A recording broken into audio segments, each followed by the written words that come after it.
Hello बच्चों, welcome to your channel physics with King Sen sir. बच्चों शुरू करते हैं आज का टॉपिक। आज का जो हम लोग का टॉपिक है ये एक समान रूप से आवेशित वलय के अक्ष पर वैद्युत क्षेत्र की तीव्रता, intensity of electric field on the axis of uniformly charged ring. एक कोई बच्चों ऐसी रिंग है जो कि यूनिफॉर्मली चार्ज्ड है, उसके एक्सिस पर इलेक्ट्रिक फील्ड कितना होता है ये हमको फाइंड करना है। बच्चों हम लोग जो पिछले लेक्चर से स्टडी करते आ रहे हैं वो टॉपिक है हम लोगों की एक चार्ज डिस्ट्रीब्यूशन के कारण किसी पॉइंट पर इलेक्ट्रिक फील्ड, और चार्ज डिस्ट्रीब्यूशन में पॉइंट चार्ज वाला फार्मूला वैलिड नहीं होता, तो वहां पे हम लोग इलेक्ट्रिक फील्ड कैसे फाइंड करेंगे बस उसी के बारे में सीखना है। इसके पहले हम लोग आर्क, एक स्ट्रेट वायर, ये सारी चीजें पढ़ चुके हैं। एक सेमी सर्कल है तो उसके सेंटर पे कितना होगा, एक आर्क है सेंटर पे कितना होगा, इनफाइनाइट कोई लॉन्ग एक वायर है स्ट्रेट तो उसके कारण डिस्टेंस पे कितना होगा, ये सारी चीजें हम लोग डिस्कस कर चुके हैं। आज की जो हम लोग की टॉपिक है वो है कि एक कोई मान लो रिंग है, ये है एक कोई यूनिफॉर्मली चार्ज्ड रिंग है, इस पर चार्ज यूनिफॉर्मली डिस्ट्रीब्यूटेड है। इस चार्ज के इस पूरे चार्ज के नहीं, इस पूरे रिंग के ऊपर जो पूरा चार्ज डिस्ट्रीब्यूट है ये है Q। इस रिंग का सेंटर है O और इसकी रेडियस है स्मॉल a। इसके सेंटर से इसके एक्सिस पर, ये इसके सेंटर से होकर गुजरने वाली ये सीधी रेखा, ये इसकी एक्सिस कहलाएगी। इसके एक्सिस पर यहाँ पे एक पॉइंट है P, यहाँ पर हमको इस रिंग के कारण इलेक्ट्रिक फील्ड फाइंड करना है। तो यहाँ पे इलेक्ट्रिक फील्ड फाइंड करने के लिए बच्चों जब भी डिस्ट्रीब्यूशन मिले, चार्ज डिस्ट्रीब्यूशन, तो हम लोग क्या करते हैं, चार्ज को बहुत छोटे छोटे चार्ज एलिमेंट में डिवाइड कर लेते हैं। तो यहाँ पर हमने एक छोटा सा चार्ज एलिमेंट लिया, इसकी लेंथ है dl और इस पर चार्ज है सपोज d। तो बहुत छोटे से चार्ज के कारण बहुत छोटा सा इलेक्ट्रिक फील्ड बनेगा। पॉजिटिव चार्ज है तो पॉजिटिव चार्ज के कारण इलेक्ट्रिक फील्ड चार्ज से पॉइंट की ओर, चार्ज से पॉइंट की ओर, तो चार्ज यहाँ पॉइंट है तो चार्ज से पॉइंट की तरफ ये इलेक्ट्रिक फील्ड इधर आ जाएगी। तो ये इलेक्ट्रिक फील्ड हुआ इस डायरेक्शन में। ये इलेक्ट्रिक फील्ड बना, बहुत छोटी सी इलेक्ट्रिक फील्ड दी, बहुत छोटे से चार्ज के कारण इलेक्ट्रिक फील्ड बहुत छोटी सी दी। ये वाला एंगल अगर थीटा मान ले तो ये वाला एंगल भी कितना होगा, थीटा। इस DE के दो कंपोनेंट बनेंगे, एक इधर बनेगा DE cos थीटा और एक DE cos थीटा के परपेंडिकुलर नीचे की तरफ आएगा DE sin थीटा। ये बच्चों अभी अगर इस रिंग को ध्यान से देखें तो कुछ सिमेट्री जैसी कहानी लग रही है कि यहाँ पे अगर DQ चार्ज है तो इसके सिमेट्रिकल अगर एक चार्ज यहाँ ले तो उसका इलेक्ट्रिक फील्ड इधर चला जाएगा, उसका इलेक्ट्रिक फील्ड इधर जाएगा। भाई ये भी पॉजिटिव चार्ज होगा तो पॉजिटिव चार्ज का इलेक्ट्रिक फील्ड इधर जाएगा, इलेक्ट्रिक फील्ड इधर जाएगा, उसके भी दो कंपोनेंट बनेंगी। तो दो कंपोनेंट बनने के कारण अब देखो इसका इलेक्ट्रिक फील्ड इधर गया, मान लो इसी के सिमेट्रिकल एक चार्ज एलिमेंट हमने ले लिया, यहाँ कौन सा चार्ज है DQ, तो इसके कारण यहाँ पे इलेक्ट्रिक फील्ड निकालोगे तो ये इलेक्ट्रिक फील्ड ये है। अब इसी के सिमेट्रिकल है तो सिमेट्रिकल है तो ये वाला जब लेंगे चार्ज, जब ये सिमेट्रिकल है तो इसके कारण इलेक्ट्रिक फील्ड कितना बनेगा DE। DQ चार्ज के कारण इलेक्ट्रिक फील्ड DE, यहाँ DQ चार्ज था तो उसके कारण DE बना, तो यहाँ भी उतना ही चार्ज है तो DE, डिस्टेंस भी सेम है, ये वाली डिस्टेंस सपोज R है, ये वाली डिस्टेंस भी R ही होगी। इसकी रेडियस A है, इसके सेंटर से सपोज x डिस्टेंस पर यहाँ पे पॉइंट P पर इलेक्ट्रिक फील्ड निकाल रहे हैं हम लोग।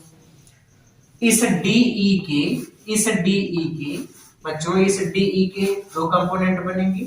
एक पहले तो एंगल देखो सिमेट्री से ये वाला एंगल भी थीटा हो गया, ये भी थीटा होगा।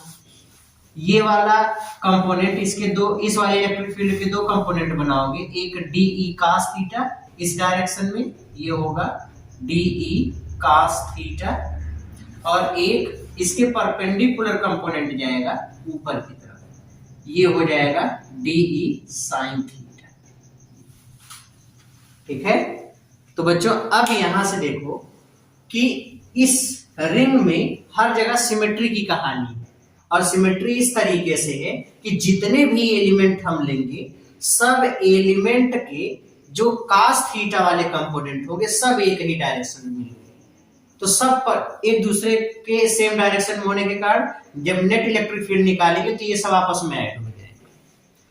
बाकी डी ई साइन थीटा वाले कंपोनेंट ये अपोजिट डायरेक्शन, जैसे ये वाला डी ई साइन थीटा इसको कैंसिल कर दिया, इसका साइन थीटा वाला कंपोनेंट इसके साइन थीटा वाले कंपोनेंट से अपोजिट डायरेक्शन में होने के कारण कैंसिल हो गया। वैसे अगर यहां लें तो इसके सिमेट्रिकल यहां वाले के कारण इलेक्ट्रिक फील्ड कैंसिल हो गया। कैसे? अब इस चीज को ध्यान से फील करो, अच्छे से समझो। मान लो ये हम लोगों की रिंग है, ये क्या है? रिंग। ये रिंग है बच्चों, ठीक है, ये रिंग। इस रिंग पर दो एलिमेंट हमने लिए, एक डीएल इधर, एक डीएल इधर, ठीक है, पॉइंट यहां पे है, तो इस डीएल के कारण प्लस चार्ज है, पॉइंट इधर, तो चार्ज से पॉइंट ये इलेक्ट्रिक फील्ड बनेगा। इस डीएल के कारण यहां पर इलेक्ट्रिक फील्ड निकालोगे तो ये इलेक्ट्रिक फील्ड ऐसे गया, ठीक है, इसके कारण इलेक्ट्रिक फील्ड निकालोगे इस पॉइंट की तरफ तो ये इलेक्ट्रिक फील्ड ऐसे चला गया, ये तो दोनों डी इधर हो गए। इस डीई का अगर कंपोनेंट बनाओगे तो इस डीई के दो कंपोनेंट बनेंगे, एक परपेंडिकुलर वाला कंपोनेंट साइन थीटा वाला इस डायरेक्शन में, ये साइन थीटा, इसका भी परपेंडिकुलर कंपोनेंट साइन थीटा, दोनों अपोजिट हो गए, कैंसिल हो जाएंगे। अच्छा, ये इलेक्ट्रिक फील्ड थी, इसका कास थीटा वाला कंपोनेंट इधर चला गया, इसका हॉरिजॉन्टल कंपोनेंट कास थीटा वाला इधर चला आया, तो दोनों सेम डायरेक्शन में, दोनों सेम डायरेक्शन में हो गए तो ये दोनों ऐड हो जाएंगे। क्लियर हुआ? अच्छा, मान लो एक अगर यहाँ पे हम लोग एलिमेंट ले रहे हैं तो इसके सिमेट्रिकली अपोजिट एक यहाँ पे लोगे, इसके कारण यहाँ पे इलेक्ट्रिक फील्ड निकालोगे तो इलेक्ट्रिक फील्ड ऐसे चला गया, ये है, मतलब कुछ इस तरीके से, ऐसे भाई इधर से ऐसे आ जाएगा, और इसके कारण इलेक्ट्रिक फील्ड निकालोगे तो ये ऐसे चला जाएगा। अब इसके परपेंडिकुलर वाले कंपोनेंट एक इधर चला आएगा, एक इधर चला आएगा, तो दोनों कैंसिल हो गए। अब जो इसका इन दोनों के जो कंपोनेंट हम लोगों को मिलेंगे, एक ये वाला, इसका कास थीटा वाला इधर, इसका भी कास थीटा वाला इधर, तो दोनों सेम डायरेक्शन में होंगे, ऐड हो जाएंगे।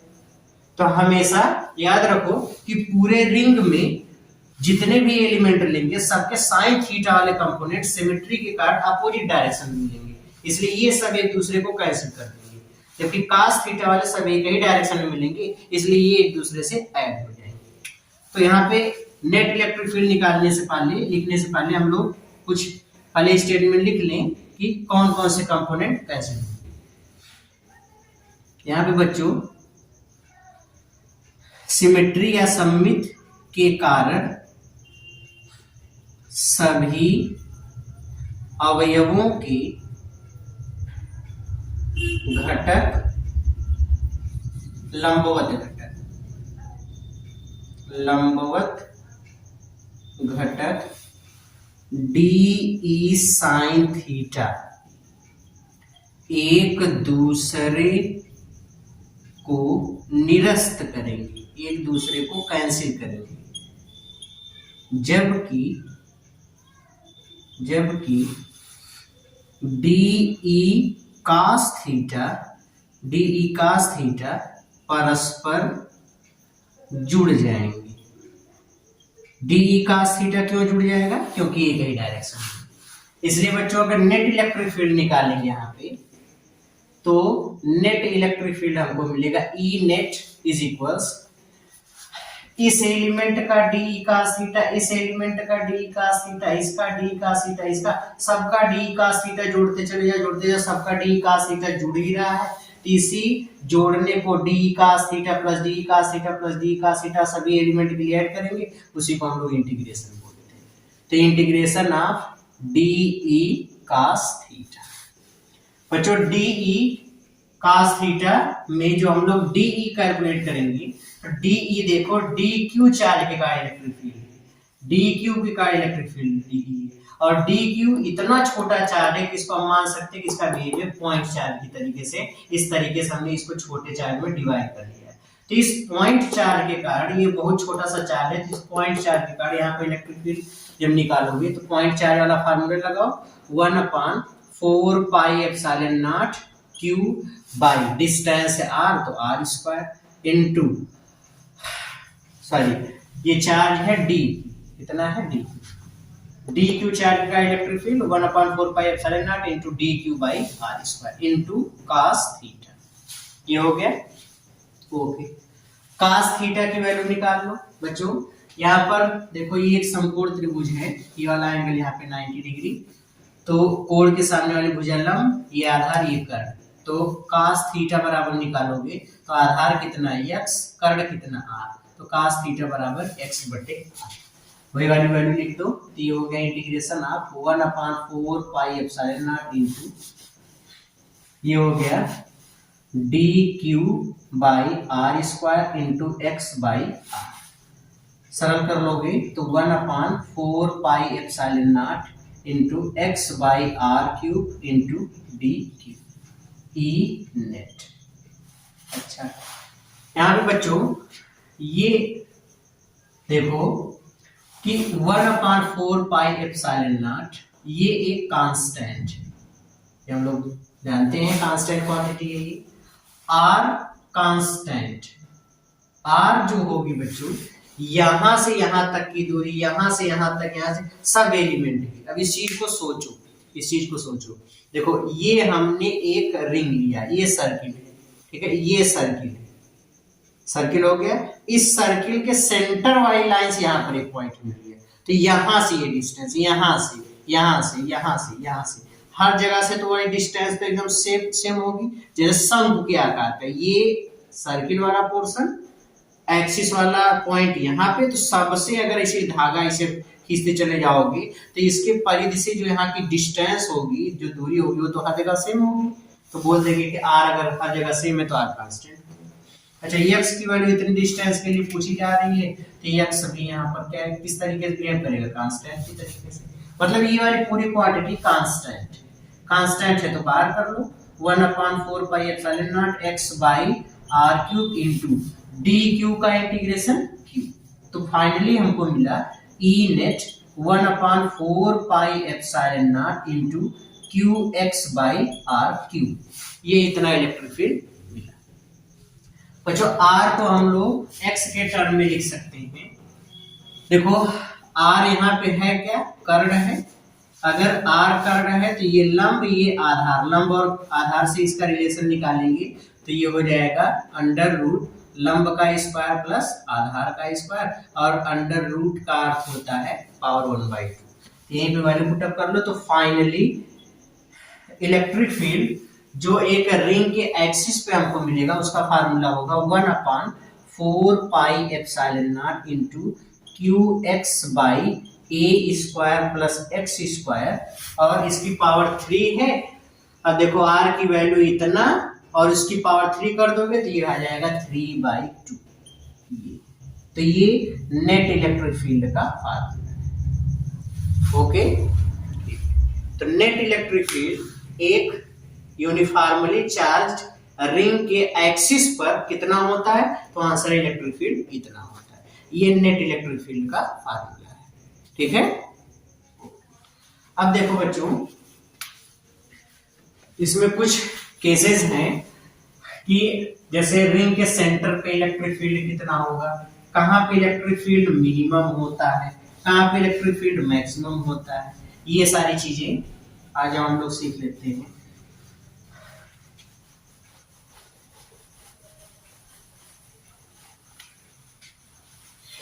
हम लोगों ने देखा बच्चों कि अगर ये कोई मान लो डिफरेंट केसेस में, पहला केस, अगर ये कोई रिंग है, इसकी रेडियस है ए, इसके सेंटर ओ से एक्स डिस्टेंस पर इसके एक्सिस पर कोई पॉइंट है पी, तो यहाँ पर जो नेट इलेक्ट्रिक फील्ड होता है ई नेट कितना होता है 1/4πε0 into q x divide by a square plus x square की पावर 3/2, इतना इलेक्ट्रिक फील्ड होता है।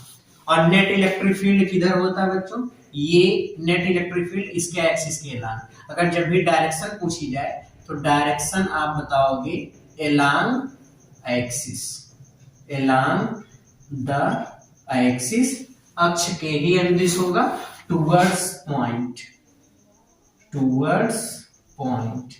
अगर पॉजिटिव चार्ज है तो पॉइंट की तरफ ये इलेक्ट्रिक फील्ड होगा। तो इलेक्ट्रिक फील्ड इस तरीके से होती है।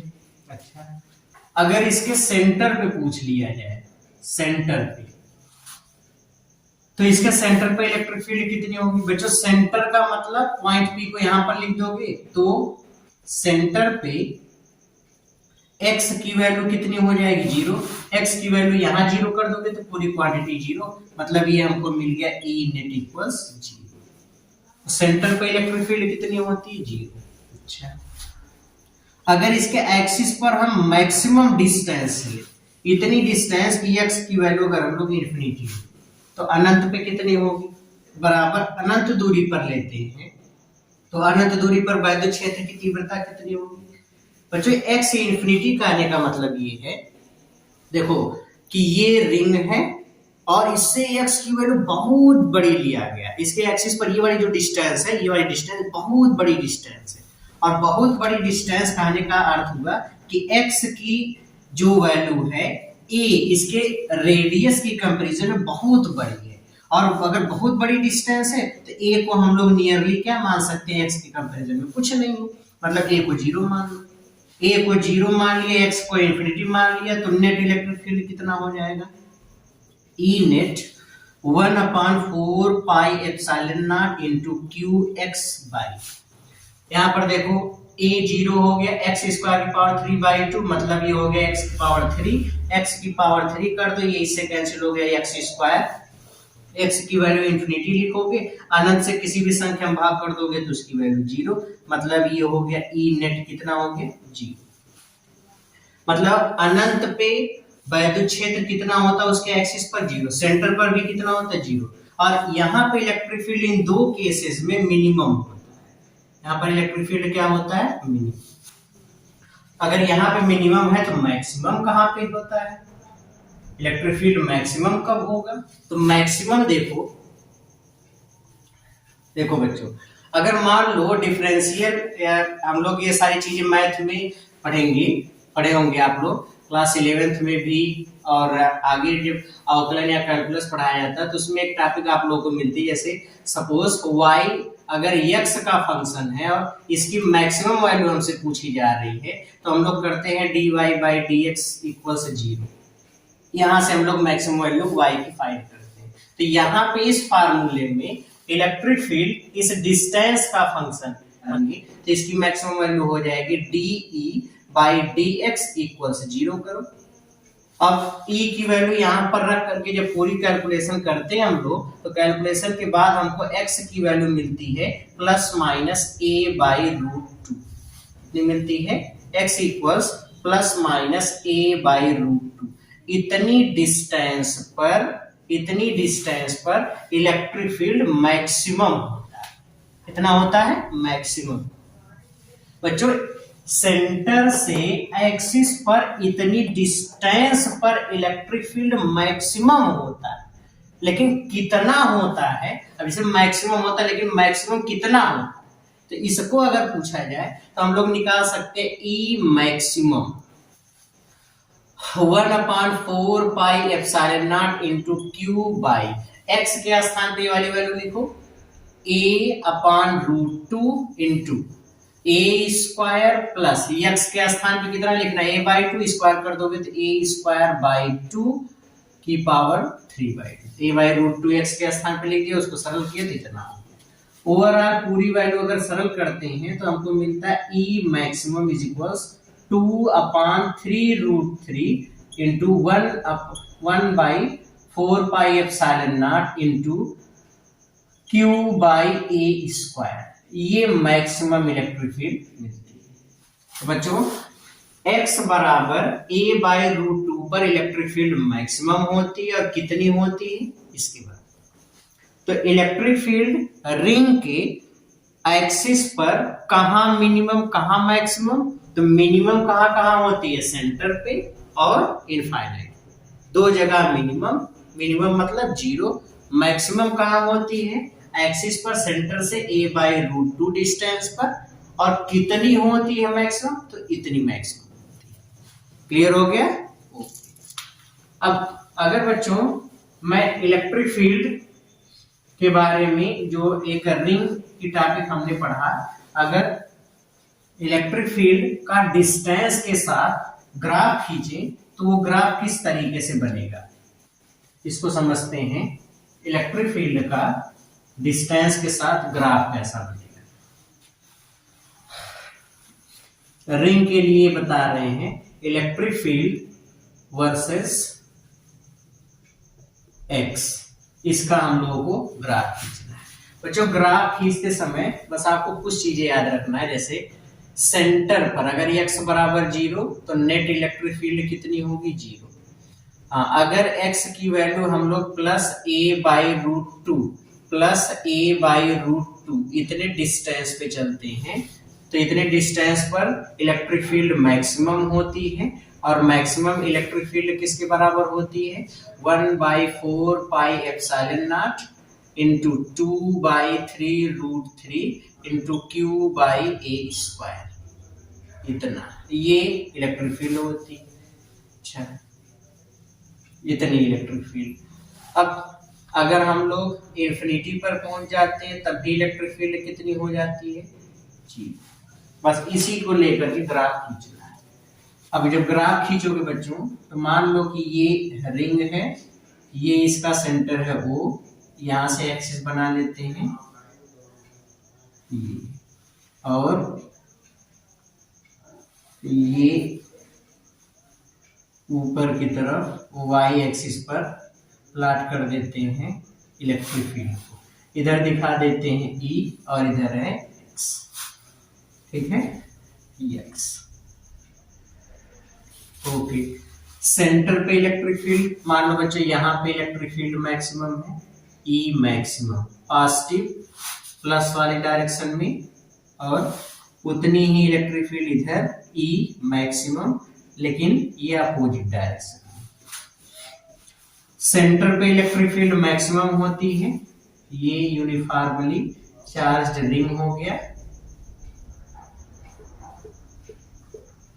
इस पर चार्ज Q यूनिफॉर्मली डिस्ट्रीब्यूट है, और इसकी जो रेडियस है ये स्मॉल e के बराबर है।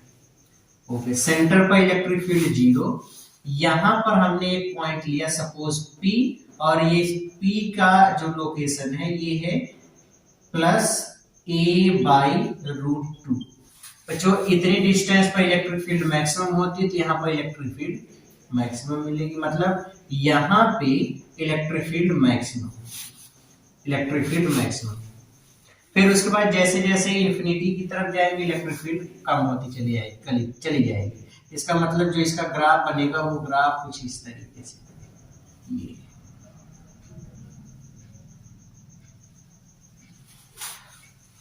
सेंटर पर इलेक्ट्रिक फील्ड 0, इस डिस्टेंस पर इलेक्ट्रिक फील्ड मैक्सिमम। फिर जैसे जैसे डिस्टेंस बढ़ेगी इलेक्ट्रिक फील्ड कम होती चली जाएगी, नीचे आएंगे तो इलेक्ट्रिक फील्ड घटेगी, क्योंकि इधर बढ़ रही थी तो इधर घटेगी, तो कम होते होते होते होते 0 की तरफ इंफिनिटी तक जाते जाते 0। वैसे ही अगर हम लोग सेम यहाँ पर एक पॉइंट ले लेते हैं P', और इस पॉइंट की लोकेशन है -a/√2, इतनी डिस्टेंस पर -a/√2। तो माइनस का आने का मतलब है बच्चों, अगर जैसे एक रिंग हमने लिया, पॉजिटिव चार्ज इस पर एक यूनिफॉर्म डिस्ट्रीब्यूट है, तो इसके सेंटर से यहाँ पर पॉइंट है तो इलेक्ट्रिक फील्ड इधर जाती है, तो नेट इलेक्ट्रिक फील्ड इधर जाती है। इधर x एक्सिस पॉजिटिव डायरेक्शन था, मतलब x = +a/√2 पर इधर मैक्सिमम, तो इधर इलेक्ट्रिक फील्ड हमने पॉजिटिव लिया। अगर वही पॉइंट यहाँ पर ले लेते तो इलेक्ट्रिक फील्ड इधर बन जाती, नेट इलेक्ट्रिक फील्ड इधर बन जाती, तो एक्स एक्सिस नेगेटिव डायरेक्शन में चलने के बाद जो मैक्सिमम इलेक्ट्रिक फील्ड हमको मिलती, ये इलेक्ट्रिक फील्ड इस डायरेक्शन में मिल रही। अगर हमने इधर वाले इलेक्ट्रिक फील्ड को पॉजिटिव माना है तो इसको क्या मानेंगे, नेगेटिव, तो ये वाले इलेक्ट्रिक फील्ड नेगेटिव होगा। नेगेटिव का मतलब डायरेक्शन अपोजिट होगा। तो इसी चीज को अगर हम लोग यहाँ पे दिखाएंगे, प्लॉट करेंगे, तो इसको नेगेटिव एक्स एक्सिस पर दिखाओ, तो नेगेटिव एक्स एक्सिस पर दिखाओगे तो कितना होगा इलेक्ट्रिक फील्ड, आज हम देख लेते हैं। यहां से बनाओगे तो इस डिस्टेंस पर इलेक्ट्रिक फील्ड मैक्सिमम लेना, मतलब यहां पर इलेक्ट्रिक फील्ड, यहां पर इलेक्ट्रिक फील्ड मैक्सिमम, यहां पर इलेक्ट्रिक फील्ड, यहां पर मैक्सिमम कितना होगा, तो सेंटर पर 0 यहां से बढ़ेगा और फिर बढ़ने के बाद यहां तक इलेक्ट्रिक फील्ड ये यहाँ पर मैक्सिमम, फिर इसके बाद इन्फिनिटी की तरफ जैसे जैसे डिस्टेंस बढ़ती चली जाएगी लोग देखेंगे कि इलेक्ट्रिक फील्ड जीरो की तरफ बढ़ना शुरू कर देगा। ये ऐसा। तो ये बच्चों ग्राफ है इलेक्ट्रिक फील्ड का डिस्टेंस के साथ एक ग्राफ हुआ।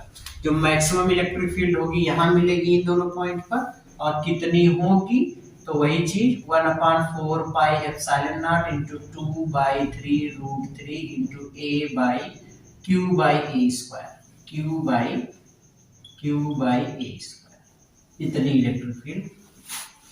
ओके, तो ये ग्राफ हुआ E वर्सेस x का, ठीक है। ओके, तो बच्चों इस तरीके से क्वेश्चंस को, या जब भी क्वेश्चन आपसे पूछा जाए कि कितना इलेक्ट्रिक फील्ड रिंग के कारण होता है उसके एक्सिस पर कहां पर मैक्सिमम कहां पर मिनिमम, तो ये सारी चीजें अगर इस पर क्वेश्चन पूछ लिया जाए जैसे E वर्सेस x का ग्राफ खींचिए तो ग्राफ इस तरीके से खींचेंगे। इंपॉर्टेंट टॉपिक है कंपटीशन के लिए भी, बोर्ड एग्जाम के पॉइंट ऑफ व्यू से भी, तो ये बड़ा इंपॉर्टेंट टॉपिक है। आ जाओ बच्चों इस पर एक न्यूमेरिकल अब देखते हैं, कुछ एग्जांपल्स, कुछ न्यूमेरिकल सॉल्व कर लेते हैं।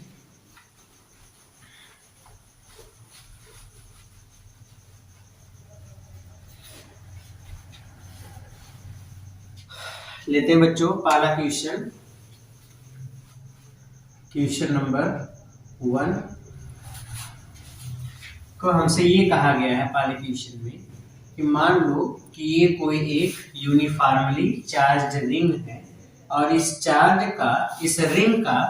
यूनिफॉर्मली चार्ज रिंग का जो लीनियर चार्ज डेंसिटी है, इस बार हमको लीनियर चार्ज डेंसिटी दिया गया लैम्डा, ये दिया गया 25/पाई कूलाम पर मीटर, 25/पाई कूलाम पर मीटर, 25/पाई कूलाम पर मीटर। इसकी रेडियस हमको दिया गया है 3 सेंटीमीटर। इसके सेंटर O से 4 सेंटीमीटर की डिस्टेंस पर एक पॉइंट है। हमसे पूछ लिया कि find E net at point P।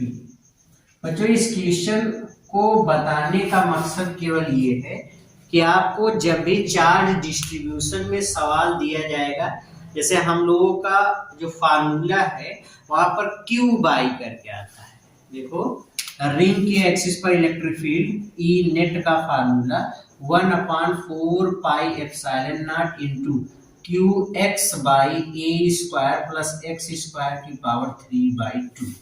ये बच्चों यहाँ पर Q के टर्म में आता है, लेकिन यहाँ पे हमको लैम्डा दिया है, तो याद रखो जो अननोन क्वांटिटी रहेगी पहले उसको निकालेंगे। तो Q को लैम्डा के टर्म में लिखोगे। Q को लैम्डा के टर्म में कैसे लिखेंगे, तो Q को लैम्डा के टर्म में लिखने के लिए यहाँ से देखो Q होता क्या है, सॉरी लैम्डा क्या होता है, लैम्डा होता है Q बाई L। तो यहाँ से Q निकालोगे तो Q बराबर हो जाएगा लैम्डा इंटू L।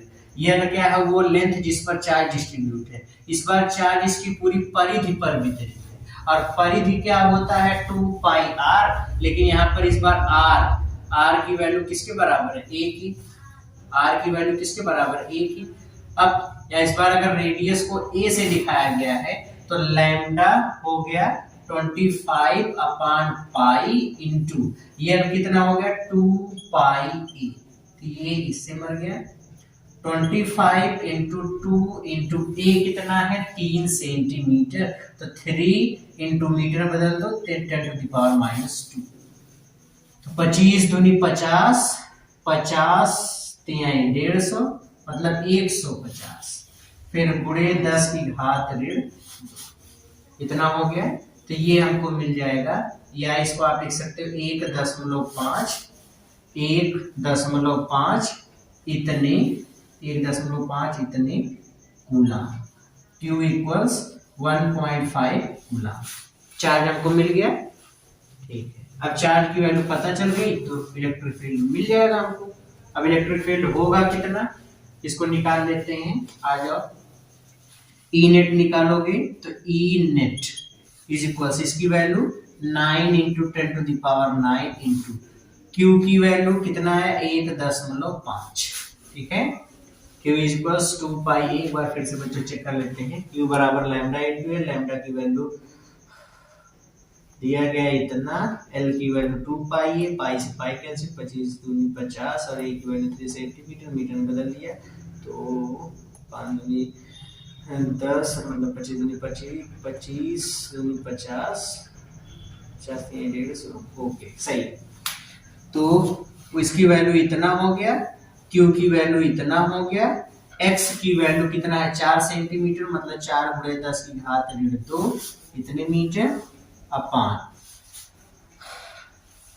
ए स्क्वायर प्लस एक्स स्क्वायर, तो ए की वैल्यू 3 सेंटीमीटर, ये 4 सेंटीमीटर, 3 का स्क्वायर कितना होता है 9, इसका स्क्वायर मतलब 4 का स्क्वायर 16, 16 9 25, 25 वर्ग सेंटीमीटर, उसका वर्गमूल निकालोगे, तो 5 सेंटीमीटर मतलब 5 गुणे 10 की घात ऋण 3 और इसकी घात 3। समझ में आ रहा कैसे कैलकुलेशन किया गया। ए की वैल्यू कितनी है 3 सेंटीमीटर, एक्स की कितनी है 4 सेंटीमीटर, तो इसका वर्ग करोगे तो 9 सेंटीमीटर स्क्वायर, इसका वर्ग करोगे 16 सेंटीमीटर स्क्वायर, 16 9 25 सेंटीमीटर स्क्वायर, घात 3/2 का मतलब पहले वर्गमूल निकालो फिर टोटल की घात 3 करो, तो 25 सेंटीमीटर स्क्वायर का वर्गमूल 25 सेंटीमीटर स्क्वायर का वर्गमूल 5 सेंटीमीटर, तो 5 सेंटीमीटर को इतना लिख दिया, फिर उसकी घात 3 कर दिया। अब इस घात 3 को सरल कर लोगे, 9 गुणे 10 की घात 9, 1.5, 1.5 फिर गुणे 4 गुणे 10 की घात ऋण 2 बटे, इसका घन कर दोगे तो ये हो गया 125 फिर गुणे 10 की घात ऋण 6, ये इससे कैंसिल होगा 10 की घात ऋण 4, ओके। अब 5 से काट दोगे तो ये हो जाएगा 25 और 5 से इसको काटोगे तो 0.3। अब कितना हो जाएगा ये 4 की 12, 12 9 108, तो ये हमको मिलेगा ई नेट बराबर 4 3 12, 12 9 108, तो ये हो गया 10.8 गुणे 10 की घात, ये हो गया बच्चों -4 और 9 9 4 13, ये इतना, और बटे में कितना है 25, 25 से भाग कर दो, तो भाग करने से पहले इसे इसको लिख लो 10.8 बटे 25 गुणे 10 की घात 13 या 108 बटे 25 गुणे 10 की घात 12, 25 चौक 100 10.80 हो गया, तो कितना हो जाएगा 25 3 75 लगभग 4.3 इंटू 10⁻12 इतने न्यूटन पर कूलम, ये आ जाएगा ई नेट की वैल्यू, ये इलेक्ट्रिक फील्ड का मान। क्लियर हुआ, ओके। एक बार मिलान कर लीजिए सब लोग और नोट कर लीजिए, ओके ठीक है। तो बच्चों जब भी क्वेश्चन आपको देगा न्यूमेरिकल, अगर इस बार क्वेश्चन में जैसे लैम्डा दे दिया है तो सबसे पहले क्यू फाइंड कर लेंगे, और अगर हमको डायरेक्टली क्यू दिया गया है तो डायरेक्टली अगर क्यू दिया है तो उसके लिए आप जब मान निकालोगे तो डायरेक्ट क्यू की वैल्यू रख दो, तो क्वेश्चन और ज्यादा सरल हो गया, ठीक है। मिटा दें इसको, ठीक है। नेक्स्ट क्वेश्चन देखिए,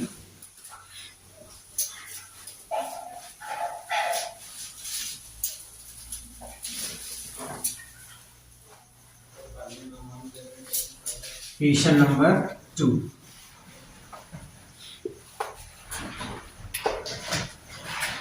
क्वेश्चन नंबर 2 कितना है, क्या कहा गया है, ये देखिए बच्चों। क्वेश्चन नंबर 2 इस बार हमसे कहा है कि ये कोई एक यूनिफॉर्मली चार्ज्ड रिंग है, ये ओके, इस पर चार्ज एक समान रूप से डिस्ट्रीब्यूटेड है 2 कूलम का, 2 कूलम का आवेश एक समान रूप से वितरित है।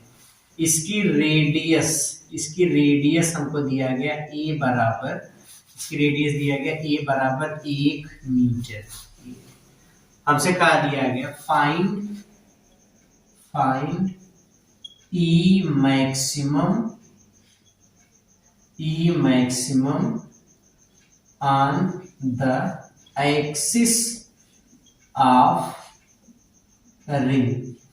इस रिंग के एक्सिस पर, इस रिंग के एक्सिस, ये इसकी एक्सिस होगी, इसके एक्सिस पर हमको E मैक्सिमम फाइंड करना है। E मैक्सिमम, बच्चों इस बार हमको E मैक्सिमम पूछा है। तो आपको इलेक्ट्रिक फील्ड के बारे में बताया गया है कि रिंग के एक्सिस पर इलेक्ट्रिक फील्ड कहाँ मैक्सिमम होती है। तो आंसर है x बराबर प्लस माइनस a/√2 डिस्टेंस पर मैक्सिमम होती है। अच्छा, कितनी मैक्सिमम इलेक्ट्रिक फील्ड होती है? तो हम लोग E मैक्सिमम का फार्मूला पढ़ चुके हैं। E मैक्सिमम कितना होता है? 1/4 pi epsilon not into 2/3√3 into q/a²। ये फार्मूला है हम लोगों का। बस क्वेश्चन एकदम हलवा हो गया। वैल्यू पुटअप कर लो, तो इसकी वैल्यू 9 इंटू 10⁹, 2/3√3 इंटू क्यू की वैल्यू 2 गुना तो 2 बटे, अब a की वैल्यू 1 का स्क्वायर 1 कर दो, 2 दूनी 4 9, इसको कैंसिल कर दो तो 3 3 9, इससे इसको कैंसिल करोगे तो √3, 4 ये हो गया 4√3 इंटू 10⁹, 4√3 इंटू 10⁹, इतने न्यूटन पर कूलम। ये मैक्सिमम इलेक्ट्रिक फील्ड होगी। क्लियर हो गया? ओके। यहीं पर बच्चों अगर हमसे पूछ लिया गया होता कि कहाँ पे इलेक्ट्रिक फील्ड मैक्सिमम होगी, from where electric field will maximum, तो कहाँ पे, फ्रॉम सेंटर, सेंटर से कहाँ पर मैक्सिमम होगी इलेक्ट्रिक फील्ड। तो मैक्सिमम इलेक्ट्रिक फील्ड कहाँ पर होती है? x बराबर प्लस माइनस a/√2 डिस्टेंस पे। तो x की वैल्यू फाइंड कर लो, तो a की वैल्यू कितनी है? 1/√2, इतने मीटर की डिस्टेंस पर इलेक्ट्रिक फील्ड मैक्सिमम होती और E मैक्सिमम इतना। आ गया समझ में? तो इस तरीके से बच्चों क्वेश्चन को सॉल्व करना है। तो शुरू खत्म करते हैं, आज के शुरू नहीं खत्म करते हैं इस वीडियो को, यहीं पे मिलते हैं नेक्स्ट वीडियो में। तब तक पढ़ते रहिए, मेहनत करते रहिए। All the very best.